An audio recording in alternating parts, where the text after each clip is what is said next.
All right, the woman who slept with 1,000 men for fame, Bonnie Blue and Lily Phillips. Let's learn about it, dude. Let's find out if she really did do this or if it was just all cap.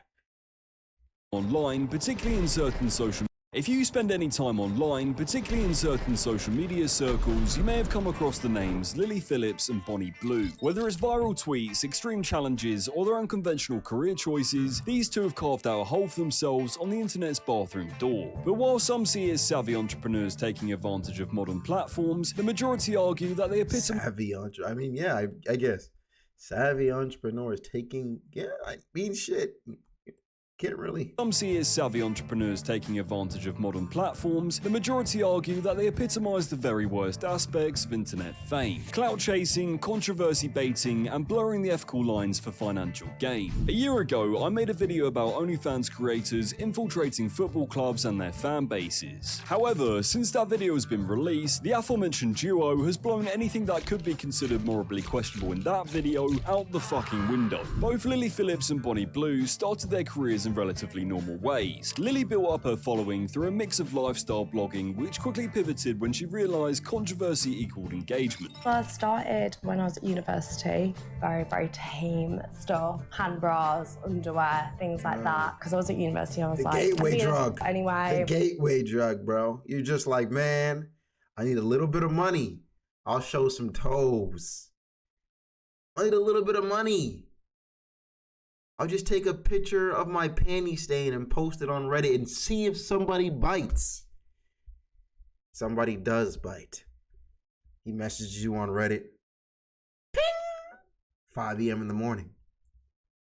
I'll send you $500 right now if you send me those panties in the mail and let me sniff them. You wake up, you check it, and you are astonished. In shock. You're like, 500 beanies for one panty? I can get a new one tomorrow. I can get a new one tomorrow. Suddenly it goes from just selling panties to sending off spit. Spitting in cups, people drinking it. $1,000 for that. And then you've built up a cult following without even showing your body. Till one day, pew, bing. 6 in the morning, same guy you sold the panty to when you first started, he's like, you know what?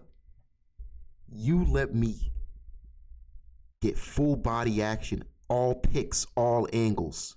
I'll send you 12,000. Who's turning that down?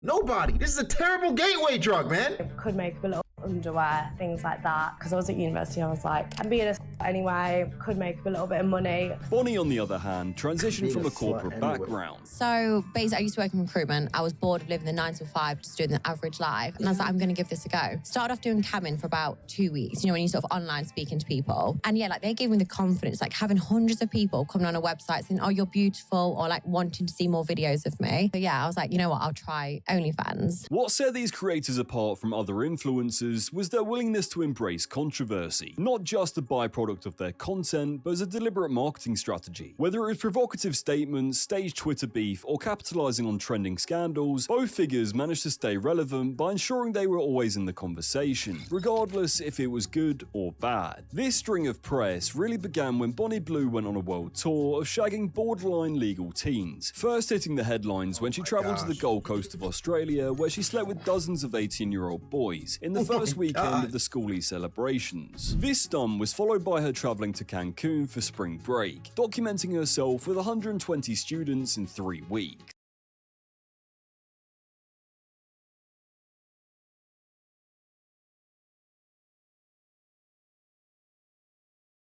$120? How many is that a day?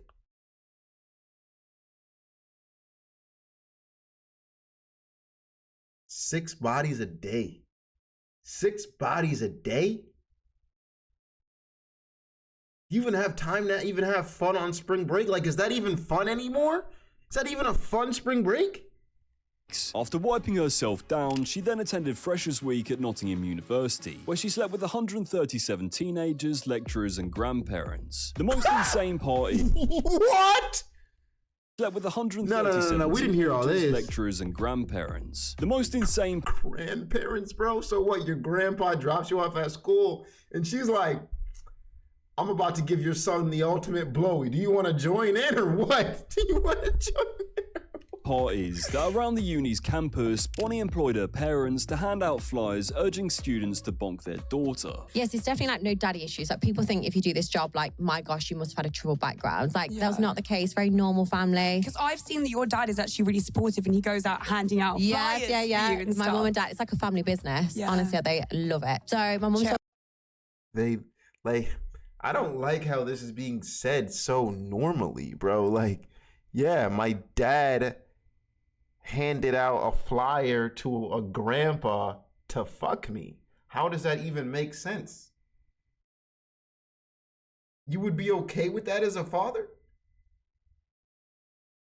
This is just wickedness.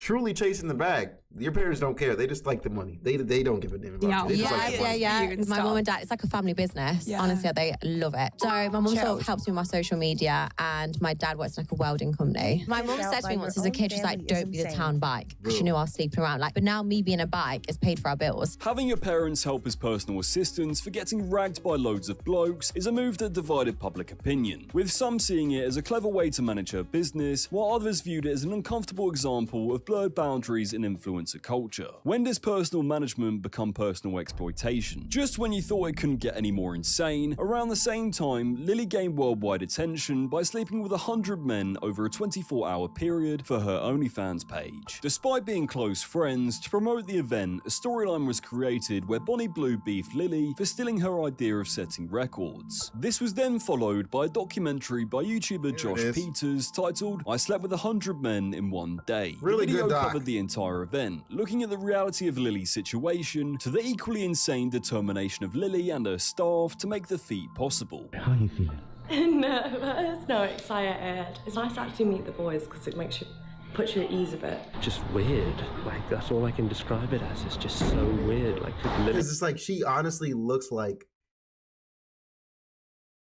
your neighborhood girl. Like, it looks like someone you'd see in the mall in college. Like, you don't know. The person you go to school tomorrow, the girl next to you could be doing challenges that you don't even like.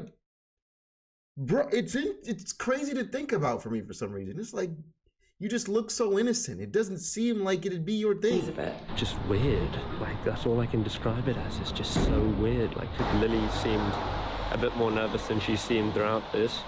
No one, including Lily's team of assistants, seemed to have much of a plan in place for the day. She's been in there all day, and we've just like chucked her in the shower. She's took it like a champ. She's done so well. Every time I've said, "Are you okay? Do you need a breather?" She's like, "No, Nah, bro. I think it was when it was only like 40 and I was like, I'm not even halfway yet. And 40 is still a lot of people. Like, imagine 40 people and be like, I'm not even halfway, like, done. The documentary gained millions of views overnight and broke into the headlines and the American consciousness, sparking heated debate on ethical lines in digital content. Despite facing criticism, Lily defended her actions, viewing them as a form of sexual liberation and empowerment. So on Saturday, I got run through by 101 guys. Who is this empowering?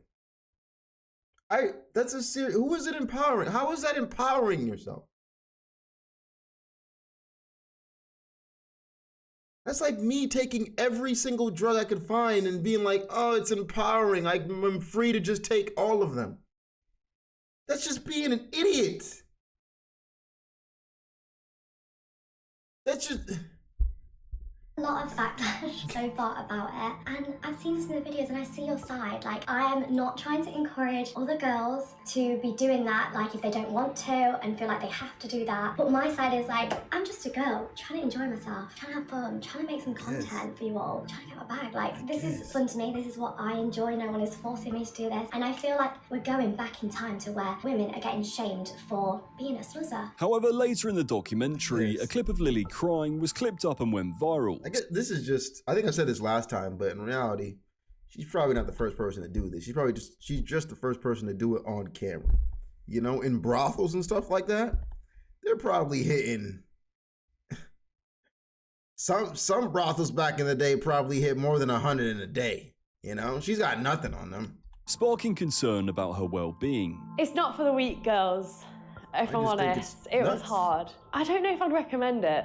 Why not? I think if you're a different type of girl, it's very like, it's kind of like being a in a sense of like, it's just a different feeling. I don't know how to explain it. Like, it's not like just having sex with someone. Yeah, just one in, one out. Like, it feels intense. Right, they're getting like 3 pumps each. Like more intense than you thought it might.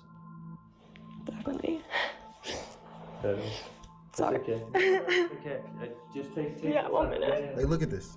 You're breaking down, and you wanted to go for 1,000 men after this? 1,000 after the 100? Like, you could barely handle the 100. Feeling so like robotic. Like by the, I think like the 30th, you know, like when we're getting on a bit, I've got like horse.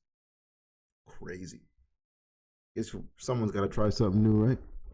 Like a routine of like by the, I think like the 30th, you know, like when we're getting on a bit, I've got like a routine of like how we're gonna do this, and like it just sometimes you'd like disassociate and be like, you know, like it's not like normal sex at all. After the clip of Lily crying went viral, people became concerned about her well-being and was interviewed about it. I mean, I'm not gonna sit here and say it was fucking easy, but I don't think I was traumatized from it at all. I think as well, obviously from what you might have seen from the documentary, the good points I talked about was also very much cut out. You know, at the end of the day, they're there to tell a narrative, and that's kind of the narrative that they went for, is like, this seems like a sad girl, and I don't want people to pity me or feel I really want to know what is in Candace Owens' head right now. I really, like, she's just like, ain't no way. Like, Candace, what? Come on, bro. Set her straight. The men involved in the documentary were also a major talking point. Many were either unaware of the full context or were drawn in by the prospect of internet fame. Some saw it as an empowering moment of sexual freedom. This gun has to be the most expensive shag ever. Really? Yeah. How much? 200 to get tested, 250 for the flight, Jesus. Maybe 800. 800 pounds. Jesus. And worth it? Yes. While others later expressed their regret, realizing they had been used as props in an influencer's marketing strategy. Because these two have raised the bar so high in terms of shock value and utter outrage, when Bonnie Blue tried to continue her world tour in November 2024, she was deported from Fiji for trying to film content in a schoolies hotspot. A statement was then released by Fiji's tourism minister, which read, "It is understood that she is joined by another adult actress, Annie Knight, to offer free and delicate favours to young men who are 18 years old in Fiji. The Ministry of Tourism and Civil Aviation will support any move by the Ministry of Home Affairs to cancel her visa, irrespective whether she is yet or has entered Fiji, according to law. These individuals are harmful to the image of Fiji as a tourist destination. However, when she returned..." Because honestly, they honestly seem like criminals everywhere, bro. They're just going from country to country to suck out souls, nigga. They're like succubi. You gotta watch out for them, bro. You could be laying in your bed right now, bro. She could knock on your door and be like, I'm gonna suck your soul out.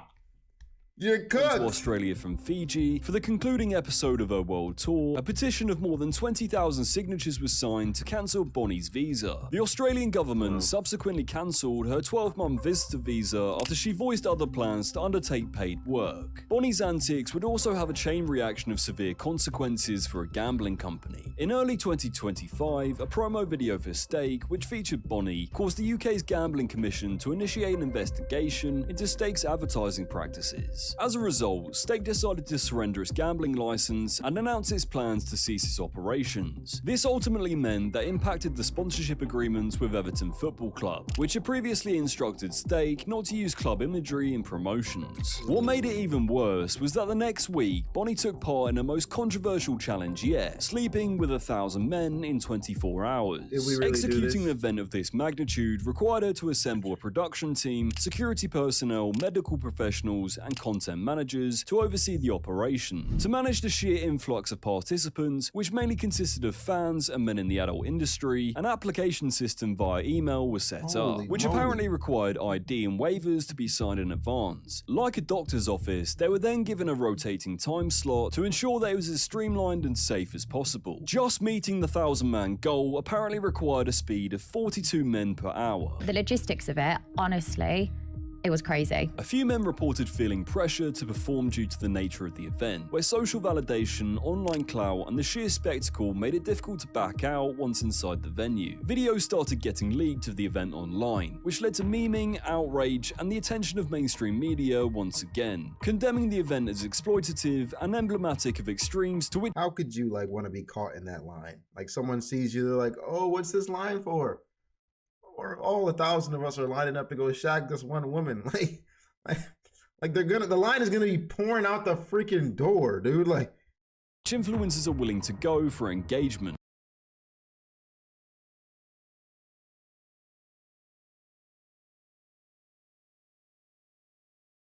Like, this is what frustrates me. I see so many articles and people saying, oh, those men are disgusting, they're horrible. I'm like, you've not met a single person in that queue, so who are you to judge them or say, oh, they're disgusting? Even within the adult— it's kind of just weird they couldn't find someone to sleep with, though, at their, to want to go get free pum-pum from you says a lot about them. It's either just some real fan that's a freak and was like, oh my god, I want to take this chance because I've just watched all your content, or it's just losers who have never gotten anything and are like, yo, this is a chance for the free ski, let me slide in there. Those are the two types of people that I can see going. Industry, the reactions were mixed, with some creators applauding Bonnie's willingness to push boundaries, while others called it reckless and harmful content, which creates questions around the ethics. But what's even more insane is that we've unlocked OnlyFans creators thinking that one is morally higher than the other. How many people have messaged me, Bonnie, saying, oh, do you hate Bonnie? Oh, Bonnie's asked if you hate her. Blah, blah, blah, blah, blah, blah. I will clear it up for you. We're talking about me saying that you don't have any morals, which is absolutely fine. It's very true. When I said you didn't have any morals, it actually has nothing to do with the fact that you're giving yourself away to 18-year-olds. Has nothing to do with that. I say damage your body however you want. First, I thought maybe you were just very silly and just didn't have a lot going on up here when you accepted the marketing tool of red pill ideology after knowing full well that there was a guy unaliving women in Melbourne, and then you used that on Jackie O for leverage to get fans, knowing full well that was in Australian news. You all know that there's categories that you have to fulfill and there's things that you have to do when you're in the corn industry. Anyway, I've got to go and enjoy my very valid visa. I'd asked you to come to Australia, but it looks like you can't. Other people claim that Bonnie actually faked the 1,000-man stunt. That's what I was thinking. Including retired adult star Jasmine Sinclair, who broke the original world record 3 decades ago by sleeping with 300 men. She said, no numbers in this thing are correct. They're just pulling things out of our playbooks, but it doesn't seem to stick the same now. Although it sounds like an old sports legend jealous of the new generation. She might have been jealous, though. OnlyFans themselves refused to upload the content to their site, stating, we do not allow a large number of non-OnlyFans creators to be featured on an account, even where release forms have been provided. Shortly after this, internet detectives revealed that Bonnie actually had a husband, getting married in 2022 to her childhood sweetheart. It was apparently her husband Ollie who encouraged her to get into her controversial career. However, the couple apparently split before she engaged in any stunts, and still works on the team overlooking things. This information hitting the internet was then followed by finding out that both Lily and Bonnie were apparently pregnant. People went absolutely mental. It's hard to even believe what they're saying in half the time, because as they stated, they do tend to rage bait and they do tend to do things just for clicks. So finding out that both Lily and Bonnie were apparently pregnant. People went absolutely mental. Memes, commentary, think pieces. Somehow, these people have become so famous that people are waiting on the newest piece of gossip or sexual endeavor to be shocked over. But of course, this was just another stunt. They both once again faced backlash, with some people arguing that it was disrespectful to people struggling with infertility issues. That's the thing, when you're a porn star, bro, it just doesn't matter, though. You can you can go dang near as far as you want. People will be like, honestly, they did this terrible thing, but they're also a porn star. So just let it go. As a result, stated that she faked her pregnancy so that she could pay for someone's IVF treatment. No, I am not pregnant. Yes, I have hinted at it. And the reason being is I'm going to use the media attention and the extra income I have had over the last few days because I want to pay for somebody's IVF journey. Paying for someone's IVF journey is something I'm passionate about. You're lying again. I want to do. And you could have did that with the 1,000 niggas money. Lily and Bonnie create more questions and debate than they deserve credit for. They have basically become the corn version of Mr. Beast, I taking swear, part in extreme challenges to create outrageous headlines. Although genius marketing from their twisted perspective, it's a reflection of modern internet culture, where the lines between personal boundaries, entertainment and ethics are constantly shifting. When does personal autonomy cross into exploitation? And perhaps most importantly, what is the overwhelming public fascination? They're gonna start releasing freaking corn dungeon challenges, kind of like Mr. Beast does. If you can't nut in 3 minutes, you're out. It's like 100 people, 100 people lined up. If you can't nut in 3 minutes on this round, you're out. Next round, they just take it up a notch every time. With their challenges, say about society's evolving relationship with sex, power, and internet fame. It took extensive research to make this video, so I really do appreciate you watching this video. Make sure to follow me on all of my socials at FatMima, like, subscribe, and comment below what you want to see next. Fantastic video, FatMima. Thank you for that. That was very informative.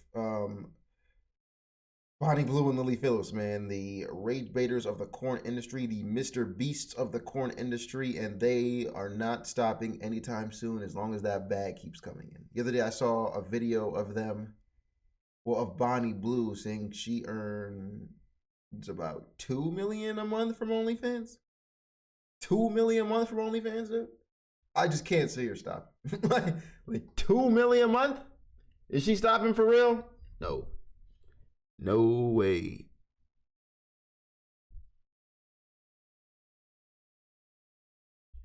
Imagine their kids, the bullying they face will be astronomical. Yeah, for sure. For sure.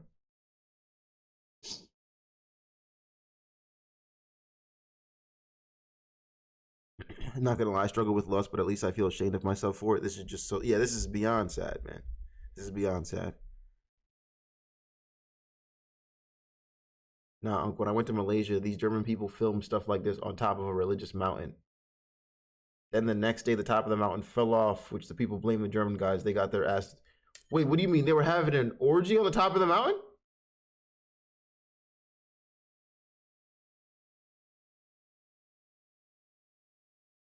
What?